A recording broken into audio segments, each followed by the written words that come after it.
Good morning বন্ধুরা।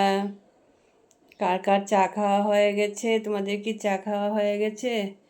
আমার চা খাওয়া হয়ে গেছে, রান্না করে আসলাম, চা খেলাম। এখন ওই দেখো কি রান্না করবো সকালবেলা খাবার। ওই দেখো টমেটো দিয়ে কাঁচা লঙ্কা দিয়ে চাটনি করব। এটা সবাই পছন্দ করে আমাদের ঘরে, একটু ঝাল ঝাল করে করব, এটা সবাই খাবে। এই যে টমেটো দিয়ে কাঁচা লঙ্কা দিয়ে করব, পাঁচ ফোড়ন সম্বার দেব। এই দিয়ে আজকে সকালবেলা আর বাজার এনেছে, এখনও নামাইনি,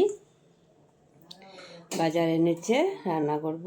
এই যে আগে এটা করব, ঝাল করে করব, ঝাল করে। ঝাল খেতে পছন্দ করো কে কে? আমরা সবাই ঝাল খেতে পছন্দ করি, ঝাল করে রান্না করব, এটা সবাই খাবো, বুঝলে? টাটা, পরের ভিডিওতে তোমাদের সঙ্গে আবার দেখা হবে। একটু লাইক কমেন্ট শেয়ার করবে বেশি বেশি করে সবাই। Tata, good morning.